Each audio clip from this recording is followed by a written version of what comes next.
Isang mapagpalang araw po sa inyo, Kuya Chris, at sa lahat ng inyong tagapakinig.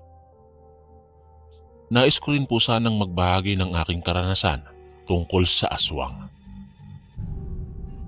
Nangyari po ito noong sumama akong magtanan sa aking nobyo na taga Zamboanga del Sur. Taong 1978 nang magkakilala po kami ng aking nobyo na si Eman sa isang mall sa Davao. Dahil kapwa kami nagtatrabaho dito bilang mga sales clerk. Halos 2 buwan lang kaming nagkakilala ay sinagot ko na si Eman dahil mabait po siya at napakasipag. Nalaman ko sa kanya na kaya siya napilitang magtrabaho at dumayo sa Davao ay dahil may sakit daw na kanser sa matris ang kanyang ina at kailangang maipagamot ito upang maagapan. Sa sinabi niyang ito, ay lalo akong humanga sa aking nobyo dahil mapagmahal siya sa magulang. Masaya ang aming naging relasyon, Kuya Chris, at mahal na mahal namin ang isa't isa, kaya nang yayain niya ako na magtanan na ay pumayag na rin ako.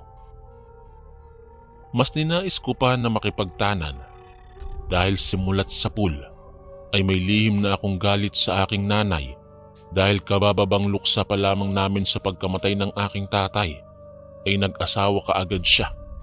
At ang ikinagagalit naming magkakapatid ay mas bata pa nang di hamak sa aming nanay ang kanyang iniuwi sa bahay. Halos kasing edad lang namin ang kanyang bagong asawa na ikinabigla naming lahat.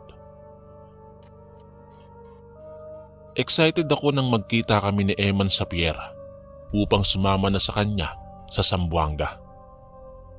Marami kaming naging plano habang nasa barko. Ang pakiramdam ko ng mga oras na yon ay napakaswerte ko at nakilala ko si Eman at makasama siya hanggang sa aming pagtanda. Ngunit ang inakala ko na malaperetel naming pag-iibigan ay isa palang malaking bangungot at puno ng hiwaga. Nang sumapit kami sa lungsod ng Zamboanga del Sur, ay sumakay pa kami ng tricycle papunta sa isang pantalan dahil ang baryo kung saan nakatira sila Eman ay nasa isang isla at kinakailangan pa naming sumakay ng isang bangkang dimotor patawid sa naturang isla. Bagamat napagod na ako sa aming biyahe dahil napakalayo ng baryo nila Eman, ay sulit naman dahil napakaganda ng isla ng aming marating. Mistula itong isang paraiso sa sobrang ganda. Ngunit pagkababa namin sa isla ay hindi pa pala doon nakatira si Eman. Pumasok pa kami sa masukal na kagubatan dahil doon daw sa loob ng kagubatan sila nakatira ng kanyang mga magulang. Nag-iisang anak lang si Eman kaya wala raw siyang katuwang na makakatulong sa kanya upang maipagamot ang kanyang nanay, kaya ganun na lang ang kanyang pagsisikap na makapagtrabaho kahit na sa malayong lugar. Napakasukal ng kagubatan na aming pinasok. Mga ilang oras din kaming naglakad upang marating ang kanilang bahay. Maliit lang ang lumang kubo na tinitirahan ng magulang ni Eman. Ngunit labis akong nagtaka dahil napapalibutan ito ng mga matutulis na kawayan. Nakita namin ang nanay ni Eman na nagwawalis sa loob ng kanilang bakuran. Nagulat pa ito nang matanawan kami sa labas ng kanilang bakod. "O Nay, akala ko ba may sakit ka? Mukhang malakas ka naman yata eh." Ang tanong ni Eman sa kanyang nanay na halatang may pagkainis dito. "Naku anak, mahabang kwento. Pumarini at pumasok na muna kayo ng kasama mo sa bahay." Ang magiliw na paanyaya sa amin ng nanay ni Eman. Ginantihan ko ng ngiti ang nanay ni Eman dahil mukha naman itong mabait. Halos aligaga ito sa pag-aasikaso sa aming dalawa ni Eman. Maya-maya ay dumating ang tatay ni Eman na galing daw sa pangangahoy. Mabait din ang tatay ni Eman, kagaya ng kanyang inay. Subalit mababa sa mukha nito ang pagkabigla nang makita niya kaming dalawa ni Eman. Matapos akong ipakilala ni Eman sa kanyang mga magulang na sina Aling Marta at Mang Castor, ay naghain na ang nanay nito ng aming makakain. Inilabas na rin namin ang aming mga dalang pasalubong sa mga matatanda upang aming pagsaluhan. Habang kumakain kami ng sabay-sabay, ay halatang hindi maikubli ng mga magulang ni Eman ang pagkabahala. Ni hindi makakain ang mga ito ng maayos at palipat-lipat ang mga tingin nito sa akin at kay Eman. Matapos kumain, ay pinagpahinga na kami ng mga magulang nito sa isang kwarto na dating silid daw ni Eman. Nang masolo ko na si Eman, ay hindi ko na mapigilang magsalita tungkol sa aking nararamdaman. Eman, mukhang nabigla ang mga magulang mo sa pagtatanan natin ha. Baka naman ayaw pa nila na mag-asawa ka. Ang nalulungkot kong tanong kay Eman. Hayaan mo at kakausapin ko sila mamaya. Magpahinga na muna tayo at mukhang pagod na pagod ka sa biyahe. Pagpapakonsuelo ni Eman sa akin upang kumampante ako. Hindi ko alam kung ilang oras akong nakatulog, Kuya Chris. Naalimpungatan na lamang ako na wala na si Eman sa tabi ko at pagsilip ko sa bintana ng aming silid ay papadilim na pala at may mga naririnig na akong tunog ng mga kuliglig sa paligid. Lalabas na sana ako ng aming silid nang maulinigan ko na nagtatalo si Eman at ang kanyang mga magulang. Dinig na dinig ko ang kanilang usapan dahil nagtataas na ng boses si Eman habang kausap nito ang kanyang magulang. Bakit hindi ka agad din niyo sinabi sa akin ang lahat, Nay? Tay! Ang galit na wika ni Eman. Ayaw ka naming bigyan ng alalahanin, anak. Kaya utang na loob. Bumalik na lamang kayong dalawa sa Davao ng asawa mo bago pa may mangyaring masama sa iyo. Ang naiiyak na pakiusap ng nanay ni Eman sa kanya. Kayo, Nay, Tay, paano kayo? Siguradong kayo ang gagantihan ng mga kalahi ko kung malaman nila na pinatakas ninyo ko. Ang nag-aalala namang tanong ni Eman sa mga magulang nito. Huwag mo kaming alalahanin, anak. Matatanda na kami ng nanay mo. Ang isipin mo ay ang kaligtasan ninyong dalawa ng asawa mo. Bukas na bukas din ay umalis na kayo dito. Ang sagot ng tatay ni Eman, natakot na takot. Naguluhan na ako sa aking mga narinig ng mga oras na iyon. Kaya lumabas na rin ako ng silid upang malaman ng kanilang seryosong pinag-uusapan.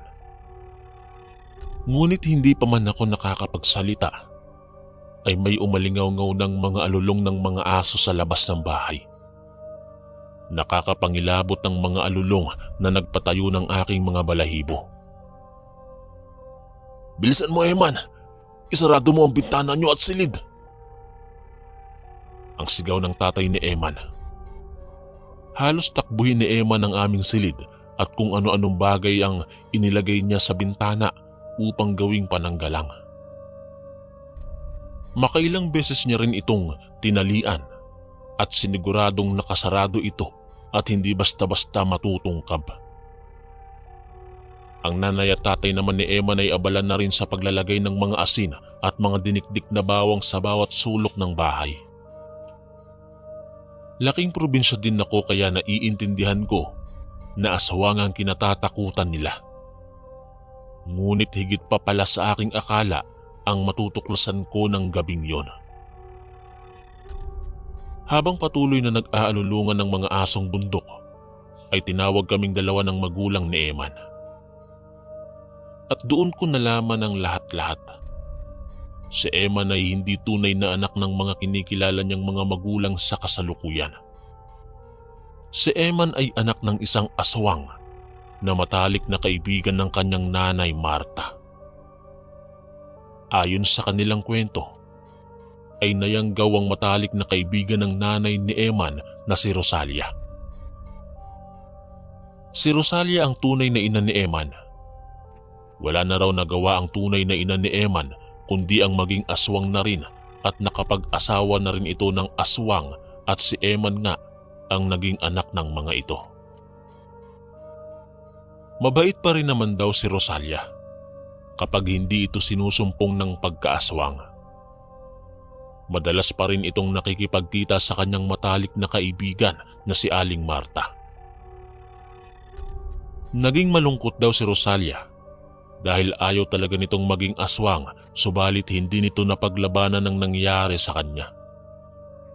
Kaya nang maisilang daw si Eman ay palihim na itinakas si Eman ng kanyang tunay na ina na si Rosalia at ibinigay niya ito kay Aling Marta.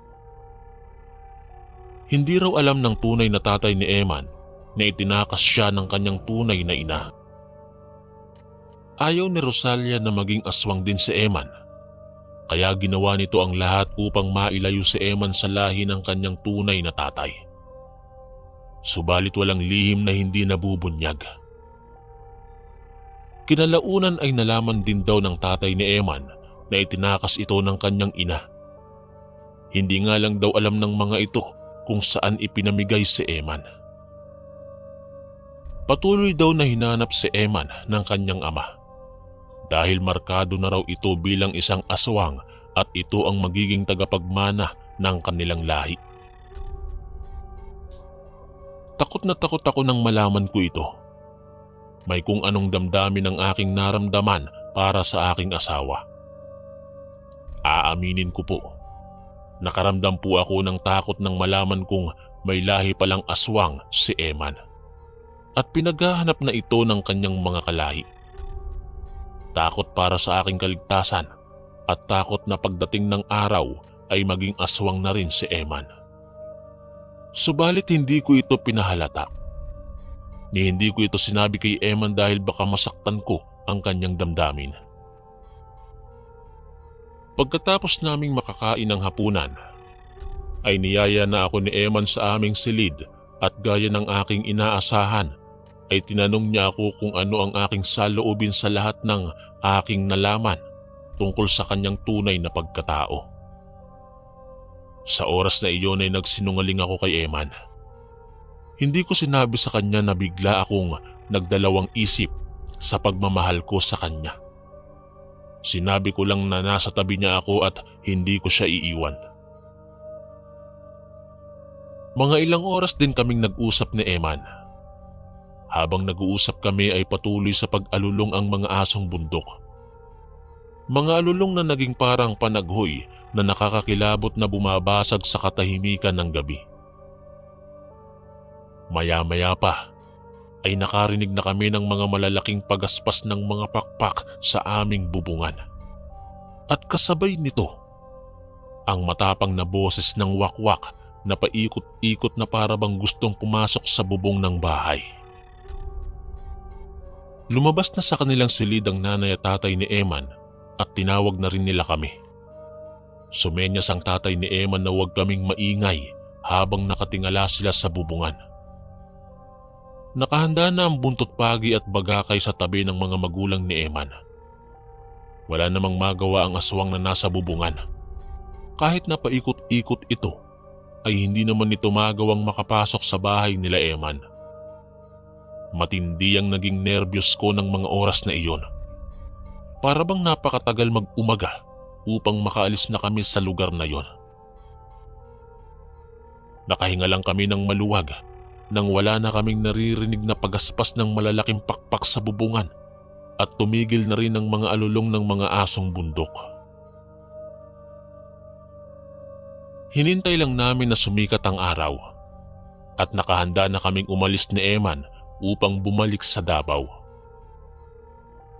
Kahit na anong pangungumbinsin ni Eman na sumama na sa amin ng kanyang mga magulang ay nabigo siya.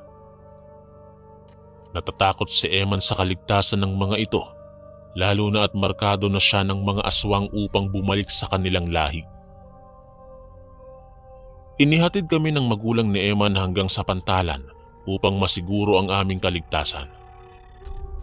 Ramdam ko ng mga oras na iyon ang labis na kalungkutan at takot ni Eman sa mga naiwan niyang magulang.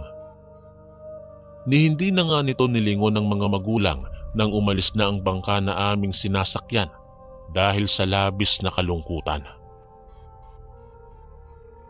Nang sumapit na kami sa kabilang isla, ay nagulat ako sa sinabi ni Eman. Nagbago ang kanyang isip at babalikan niya raw ang kanyang mga magulang. Hintayin ko daw siya doon sa pantalan at babalik siya kaagad. Wala na akong nagawa upang pigilan pa siya. Ngunit halos 6 na oras na ako sa pantalan ay walang Eman na dumarating. Sumapit na ang gabi ay wala pa rin siya. Wala naman akong nagawa at natatakot na rin akong bumalik sa kabilang isla. Simula ng araw na bumalik si Eman sa kanila ay hindi na kami muling nagkita pa. Maraming katanungan ang gumugulo sa aking isipan hanggang ngayon, Kuya Chris. Isang bangungot ang naging pag-iibigan namin ni Eman. Lumipas ang ilang linggo. Napansin kong may pagbabago sa aking pakiramdam. Hindi ko inaakala na sa aking pagbabalik ay may natuklasan ako. Buntis ako, Kuya Chris. At walang iba kundi si Eman, ang ama. Gustuin ko mang bumalik sa isla na iyon ay hindi ko na magawa dahil sa takot para sa aming magiging anak. Pinag-isipan kong mabuti kung babalik na ba ako doon o hindi. Naghari pa rin ang desisyon ko na wag nang bumalik pa at alagaan na lamang ang iluluwal kong sanggol. Ilang buwan pa ang lumipas. Talagang wala na akong nabalitaan pa tungkol kay Eman. Nalaman din ng aking ina ang lihim naming pag-iibigan ni Eman. Maging siya ay nagulat din noong ikinuwento ko sa kanya ang lahat-lahat. Magmula din noon, Kuya Chris, nagbago ang aking ina at inayos niya ang kanyang buhay. Tinulungan niya ako kasama ang mga naiwan kong kapatid hanggang sa makapanganak na nga ako. Isang malusog na batang lalaki ang aking iniluwal at pinangalanan ko itong Eman. Ngunit sa kabila ng kasiyahan dahil sa aking bagong anak ay nalulungkot pa rin ako at natatakot para sa kanya. Laging bumabagabag sa aking isipan na hindi kaya may lahing aswang ang aking anak. Alam kong may dugo na galing kay Eman ang nananalaytay sa kanyang sistema. At hindi ko maitatanggi na may lahi din itong aswang. Ipinagwalang bahala ko na lamang ang bagay na iyon at ipinagpatuloy ko ang pagpapalaki sa kanya kasama ang ating Panginoong Diyos na siyang pinakamakapangyarihan sa lahat. At alam kong tutulungan niya ako sa pagpapalaki ng aking anak. Magpahanggang ngayon ay hindi ko pa rin talaga malilimutan si Eman. Hindi ko maaaring kalimutan ang pinakamamahal kong tao na nagbigay sa akin ng dighay at pag-asa sa mundo. Kahit pa siya ay markado ng mga aswang. Hanggang dito na lang po ang aking kwento at sana po'y mapili nyo ring basahin ito sa mga susunod na araw, Kuya Chris. God bless po sa lahat ng mga nakikinig ng mga kaistorya. Lubos na gumagalang ang inyong kaistorya, Nerissa.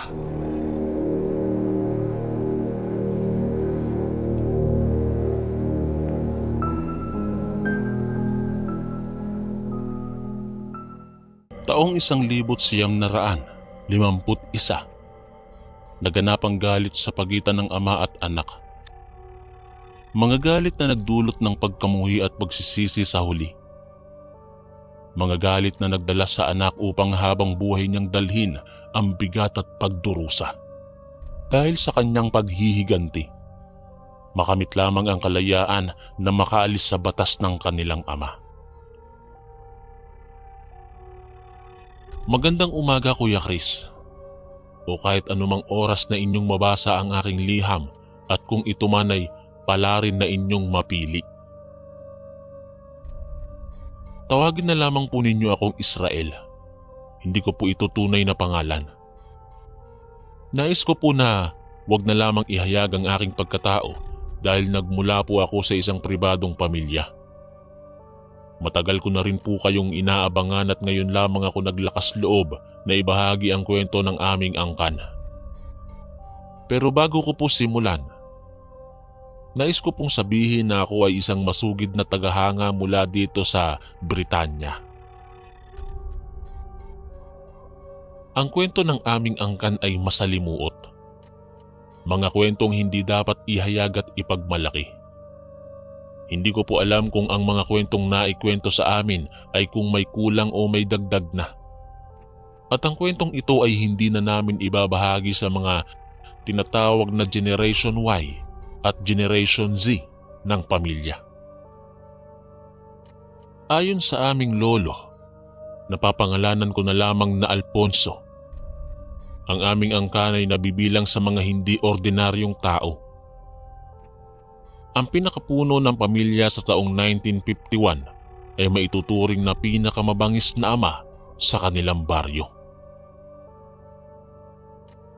Si Don Juanito Escobar, hindi tunay na pangalan, ay kilala sa kanilang bayan sa parteng Mindanao noon na isa sa mga prominenteng pamilya.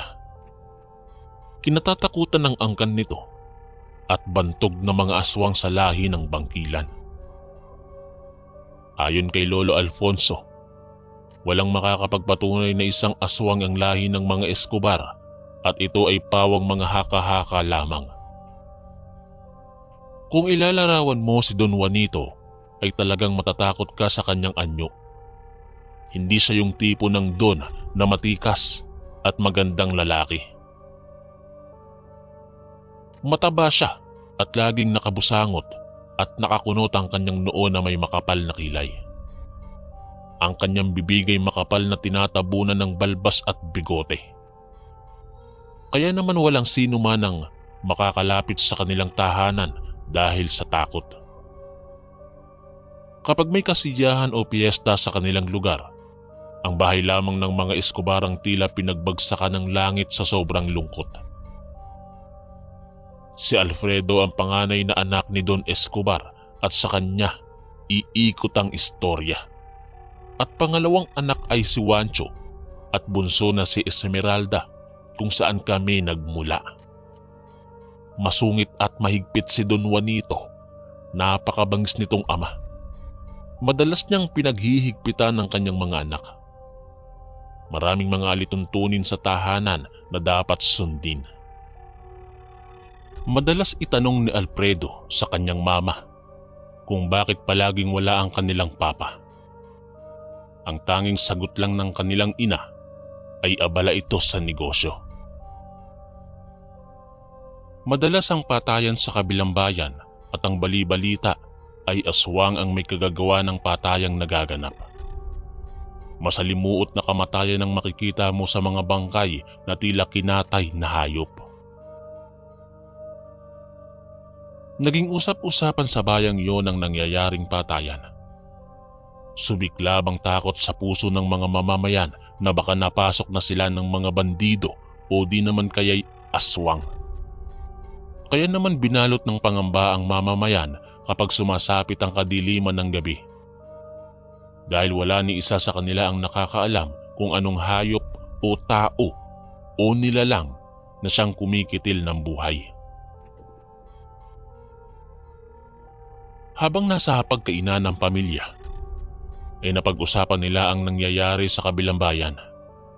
Nakalimutan nila ang batas ng kanilang hapagkainan na tuwing kakain na, walang iimik at magsasalita. Habang abala sila sa pag-uusap, ay biglang pinalo ng kanilang ama na si Don Juanito ang lamesa na kanilang ikinagulat.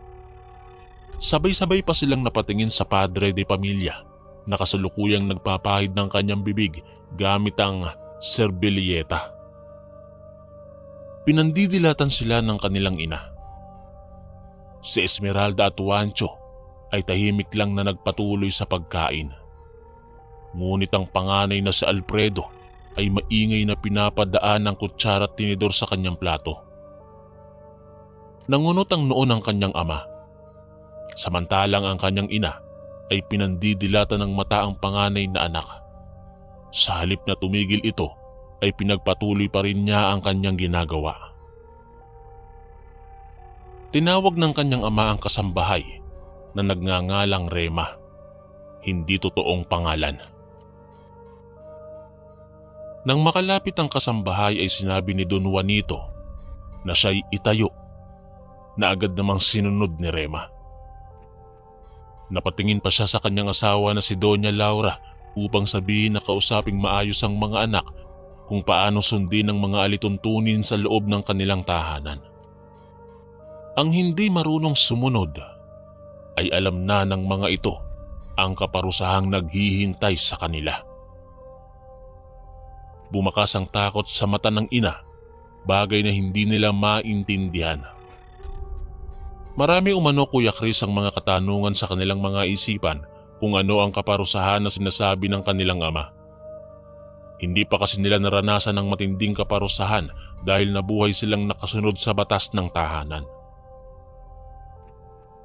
Isang araw, nagpasyang gumala si Alfredo at tumakas lamang siya habang tahimik na ang tahanan. Mayroon siyang sekretong lugar kung saan siya lumalabas. Nililihim niya ito sa mga kapatid dahil hindi sa takot na magsumbong ang mga ito, kundi dahil ayaw niya madamay ang mga kapatid sa kagagawan niya. Lalo na ang kanilang bunsong si Esmeralda na kanilang pinoprotektahan. Habang masayang naglalakwatsa si Alfredo kasama ang mga kaibigang may kakayahan din sa buhay, ay bigla na lamang naputol ang kanilang pag-uusap nang tila may mga kaluskos silang naririnig. Agad silang nagtago sa mga mayayabong na talahiban kahit pa napakasakit nito sa balat at nagdulot ng sugat sa kanilang katawan. Halos hindi sila humihinga habang nagtatago, lalo na nang marinig nila ang sigaw ng tao na tila kinakatay. Napapatakip ng tenga ang ibang kasama ni Alfredo, habang siya ay dilat na dilat ang matang nakasilip sa talahiban. Halos lumuwa ang kanyang mata sa nakita. Isang nilalang ang tumatakbong patalikod, ngunit napakabilis. Hinahabol niya ang isang babae na halos mamatay na sa kakasigaw. Sa gitna ng kabilugan ng buwan, ay nasaksihan ni Alfredo at ng kanyang mga kasamahan ang kahindik-hindik na eksena. Para silang nanonood ng palabas na katatakutan sa linaw ng pangyayari. At mas lalo umanong nagulat si Alfredo nang makita ang isang matabang nilalang na may nakakatakot na anyo. Tila nakahubad ito dahil sa makikita mo ang kanyang maputing balat na tila naligo sa mantika o langis.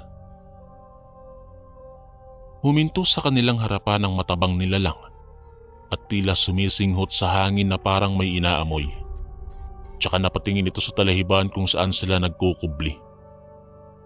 Ang mga titig nito ay pamilyar sa kanya. Kilalang kilala niya ang bawat anggulo ng mukha ng nilalang na iyon, ngunit ipinapanalangin niyang mali ang kanyang iniisip. Nakita nilang dumami ang mga nilalang na may mahahabang pangil, habang ang isang nilalang na mataba ay nananatiling nakatingin sa kanila. Sinenyasan ng matabang nilalang ang mga kasama at agad naman itong nagsitakbuhan papunta sa direksyon kung saan hinahabol ng nakatalikod na nilalang ang babaeng sumisigaw.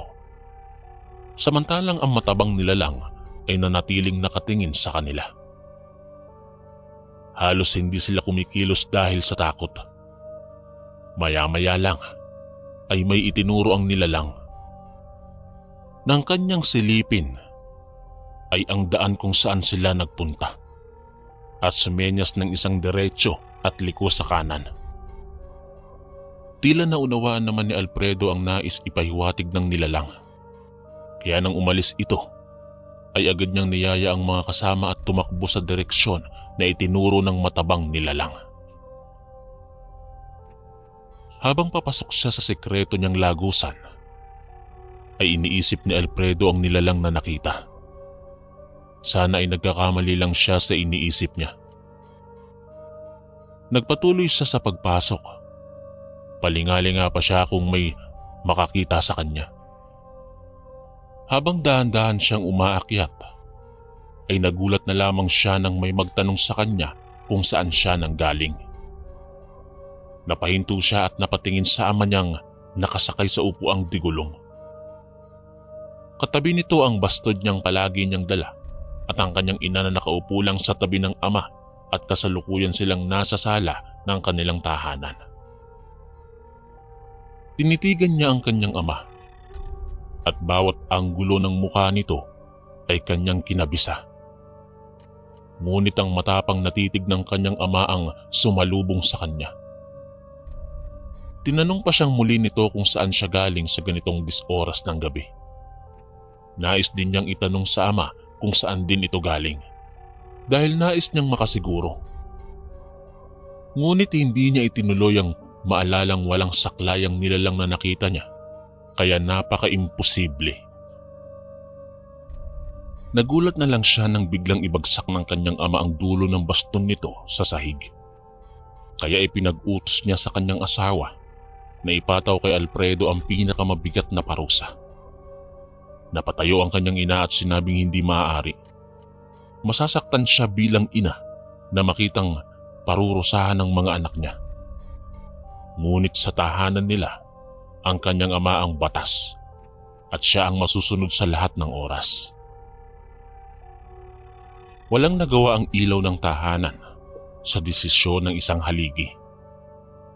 Dinala si Alfredo sa pinakaibaba ng kanilang bahay na sa 22 taon na niya sa tahanang ito ay ngayon lamang niya ito nakita. Madilim ang lugar na to sa bahagi ng kanilang tahanan.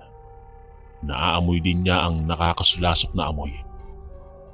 Iyak ng kanyang ina ang maririnig mo at pinag-utos ng kanilang ama na siya'y mamamalagi sa lugar ng buong gabi.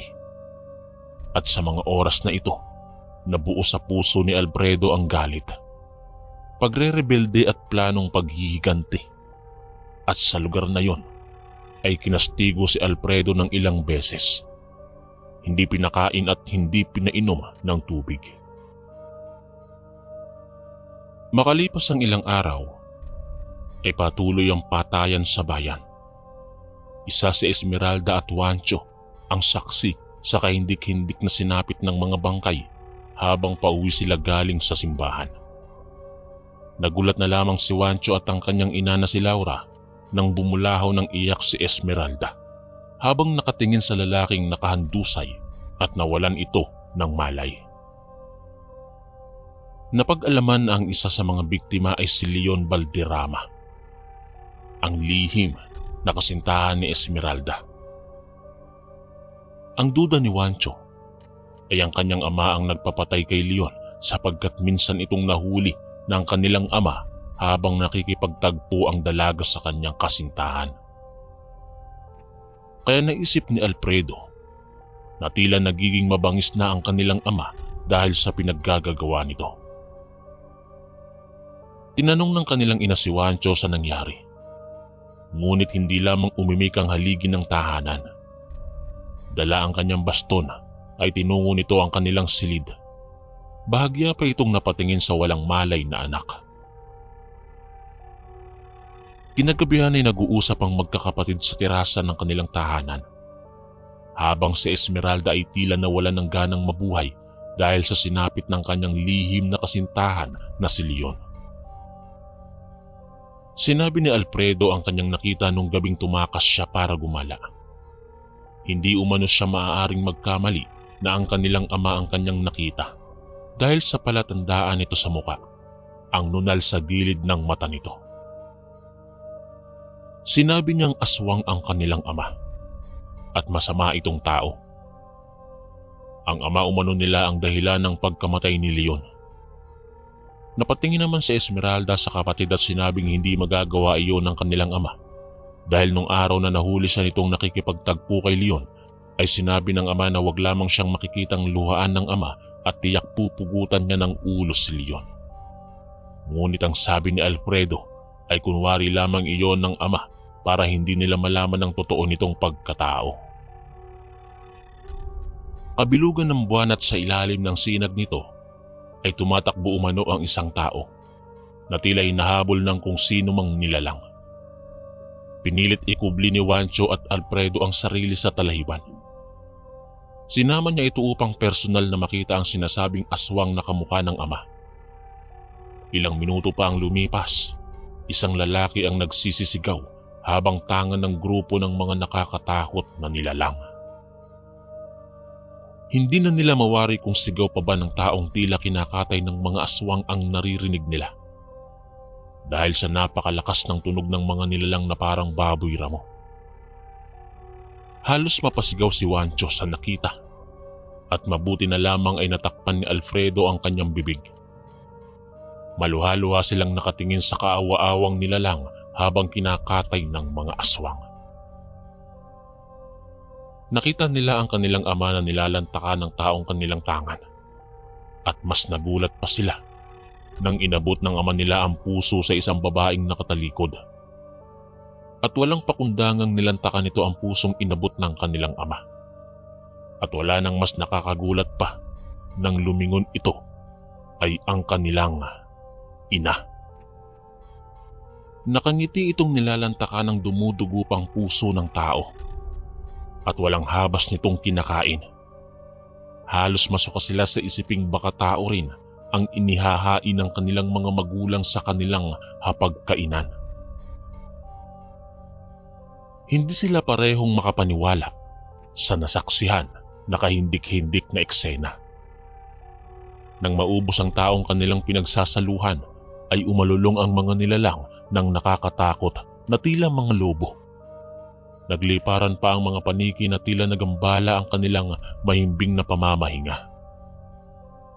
Sumasabay sa ihip ng hangin ang kanilang mga alulong na nagdudulot ng kilabot sa katawang lupa ni Juancho at Alfredo.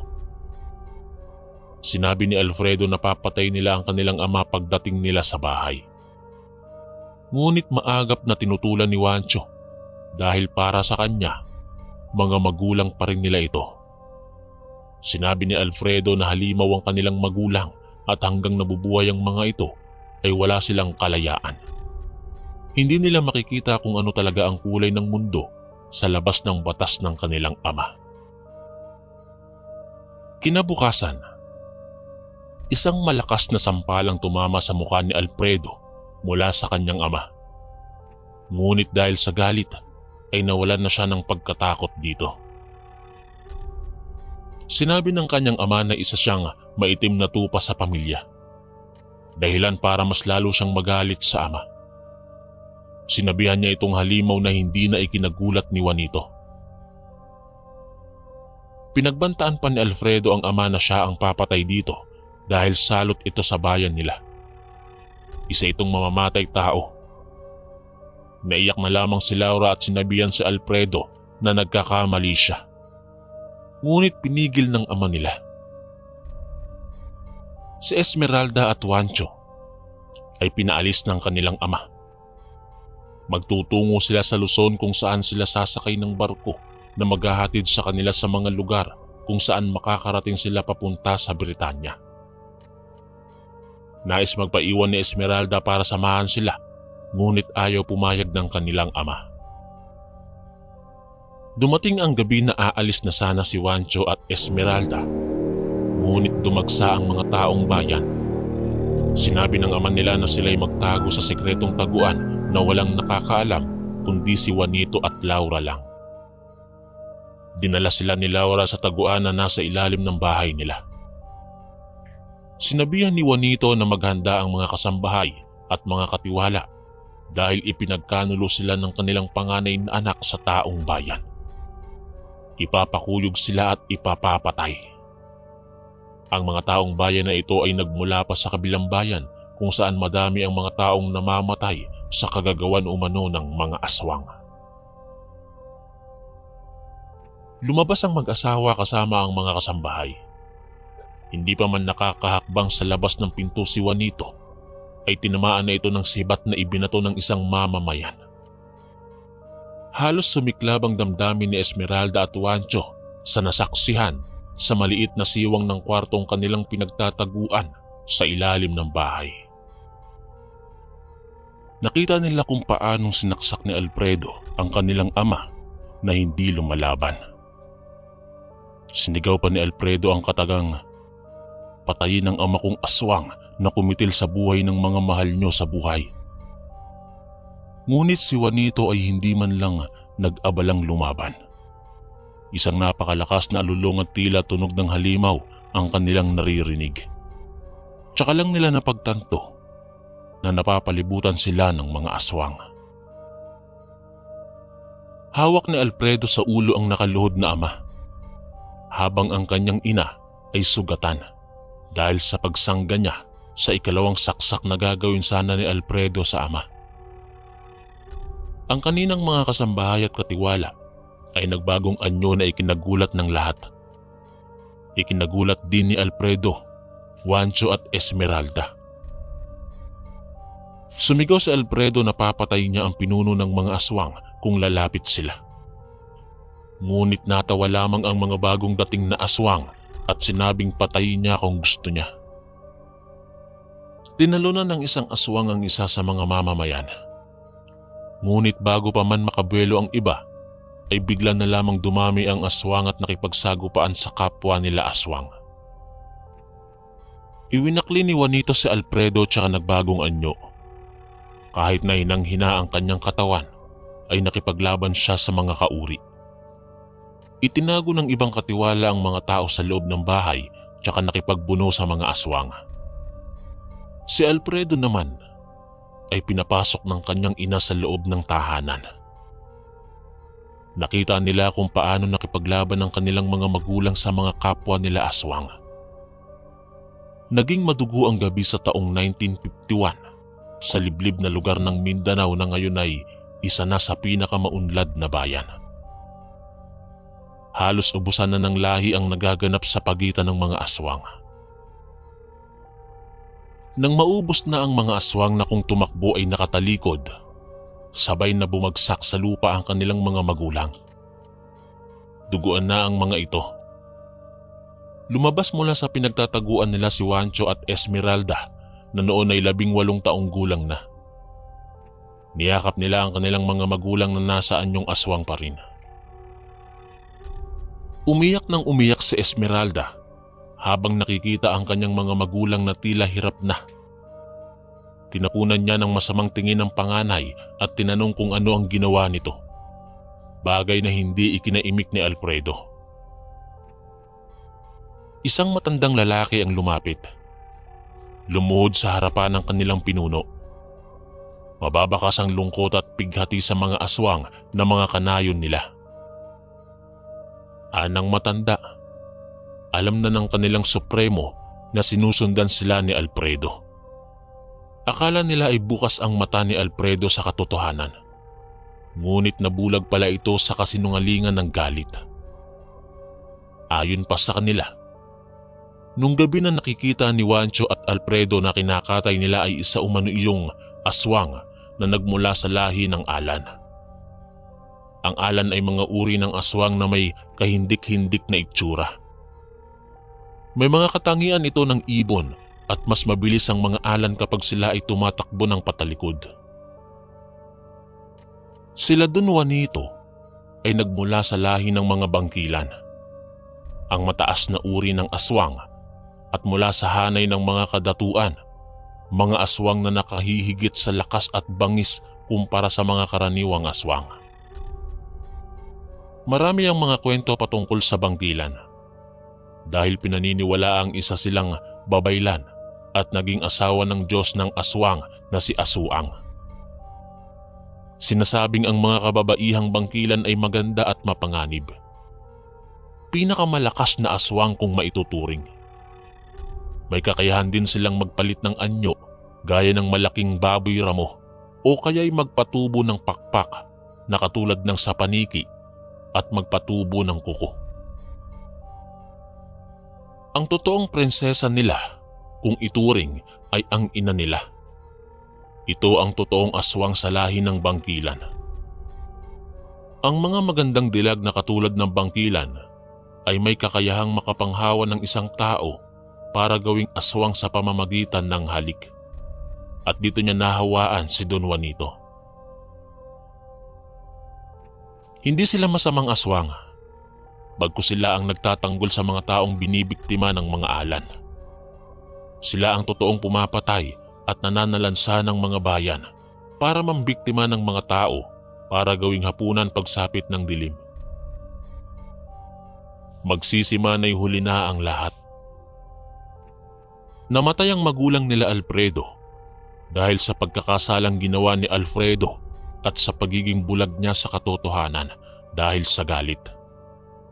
Bilang parusa sa kanyang magiging lahi, siya ang tatanggap sa bato at magpapatuloy ng kanilang angkan. Samantalang si Juancho at Esmeralda ay nagkaroon ng kanya-kanyang buhay sa Britanya. At si Lolo Alfonso na aking lolo ay nagmula sa lahi ni Esmeralda. Umuwi ang angkan ni Lolo sa Pilipinas at namuhay ng ilang siglo.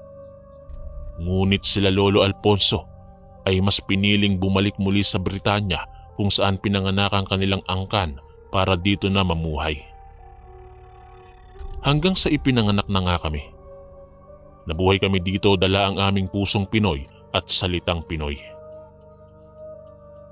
Salamat po Kuya Chris at sana'y mapili mo po ito kung papalarin ay aabangan ko. Mabuhay po sa inyong channel at mag-iiwan ako ng isang paalala na huwag husgahan agad ang isang libro lalo na kung hindi mo pa alam kung ano ang nilalaman nito. Lubos na gumagalang ang inyong kaistorya, Israel ng Britanya.